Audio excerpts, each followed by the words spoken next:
인간의 눈물은 조금 이상합니다. 친구들이 준비한 깜짝 생일 파티에도 감동의 눈물이 터져 나오죠. 왜 기쁜데 눈물이 날까요? 누군가는 상사와 말다툼을 하다 옵니다. 왜 화가 나는데 눈물이 날까요? 슬픔의 눈물은 뭔가 이해가 됩니다. 하지만 기쁠 때, 화가 날 때, 감동을 받을 때 대체 왜 인간은 눈물을 흘릴까요? 그런데 다시 생각해보니 슬픔의 눈물도 이해가 잘 안됩니다. 아이를 잃은 침팬지도, 동료를 잃은 늑대도, 짝을 잃은 펭귄도 슬프다고 눈물을 흘리지 않으니까요. 사실 눈물은 세 가지로 구분되는데요. 첫 번째는 기본 눈물입니다. 눈을 촉촉하게 유지하기 위해 항상 나오는 눈물이죠. 두 번째는 반사 눈물인데요. 양파를 썰거나 눈에 먼지가 들어갔을 때 흘리는 눈물입니다. 기본 눈물과 반사 눈물은 인간뿐 아니라 대부분의 포유류가 가진 특징이고요. 하지만 세 번째 눈물인 감정 눈물은 현재까지 입증된 바로는 인간만의 고유한 눈물입니다. 그렇다면 왜 지구상 수백만 종의 동물 중 오직 인간만이 감정 때문에 눈물을 흘릴까요? 그 유명한 찰스 다윈조차도 인간의 눈물을 목적 없는 행동이라 표현했습니다. 하지만 정말 그럴까요? 우선 가장 만만한 것부터 시작해봅시다. 왜 인간은 슬플 때 눈물을 흘릴까요? 우리는 본능적으로 이 답을 알고 있죠. 슬퍼서 우는 사람에게는 나도 모르게 지지와 위로를 제공하고 싶어지니까요. 한마디로 슬플 때의 눈물은 도와주세요 라는 신호로 작용합니다. 그런데 이런 생각 해보신 적 있나요? 왜 하필 그 신호가 눈물이어야 할까요? 당신이 구석기인이라고 상상해보세요. 구체적으로는 미성년자 구석기인이라고 해보죠. 어른들의 도움을 필요로 할 때 가장 확실한 방법은 역시 힘껏 울어버리는 거겠죠. 하지만 아무 때나 소리를 내며 울면 사자나 하이에나 같은 포식자를 불러올 수도 있습니다. 그래서 진화는 울음이라는 시끄러운 신호와 더불어 눈물이라는 조용한 신호를 인간에게 선물했습니다. 한마디로 눈물은 멀리 있는 포식자나 적대적인 타인으로부터는 나의 취약함을 숨기면서 가까운 이들에게는 도움을 요청할 수 있는 신호가 되어줍니다. 눈물이라는 전략을 사용한 조상들은 우리에서 더 쉽게 도움을 받았고 우리 대부분은 눈물을 흘렸던 조상들의 후손인 셈입니다. 그런데 왜 꼭 눈물이어야 했을까요? 믿을 수 있는 사람에게 도움이 필요하다고 조용히 속삭이면 안 되나요? 생각해보면 눈물은 생존에 매우 위험한 행동입니다.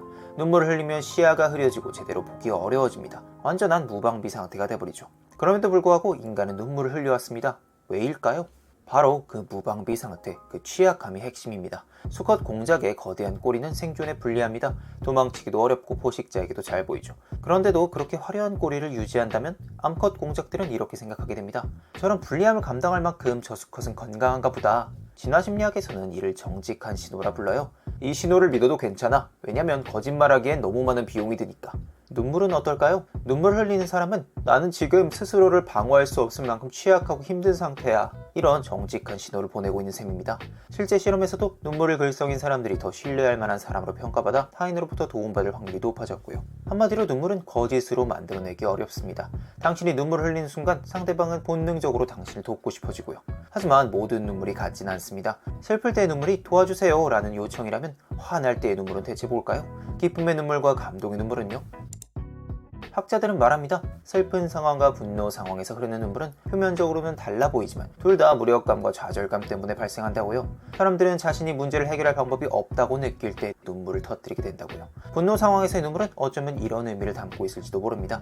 난 지금 무력해. 사실은 너와 싸울 의지가 없어. 너가 자비심을 베풀어 주었으면 좋겠어.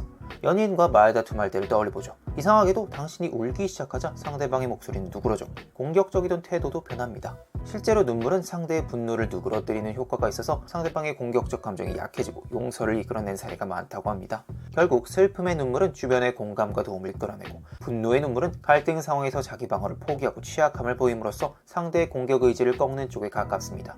결국 두 경우 모두 의도는 같아요. 타인의 협조를 얻어내고자 하는 것이죠. 그렇다면 기쁨의 눈물, 감동의 눈물 등 긍정적 상황에서 흘리는 눈물은 대체 뭘까요? 위기 상황도 아닌데 눈물을 흘리는 게 대체 무슨 소용일까요? 여기 A와 B 두 친구가 있습니다. 두 친구 모두 고생 끝에 어려운 시험에 합격했어요. 하지만 A는 눈물 흘리지 않고 당신에게 합격 소식을 덤덤하게 전합니다. 당신도 A에게 고생했다, 축하한다 이렇게 등을 두드려줍니다. 반면 B는 눈물을 글썽이며 당신에게 이렇게 외치죠. 나 드디어 합격했어. B의 눈물을 본 당신의 뇌는 이런 반응들을 보일 겁니다. 눈물까지 흘릴 정도로 정말 진심인가 보다. 내 앞에서 눈물 흘리는 거 보니까 날 정말 믿나 보다. 결국 당신의 뇌도 눈물샘을 개방합니다. 그리고 B는 당신의 눈물을 보고 이렇게 생각합니다.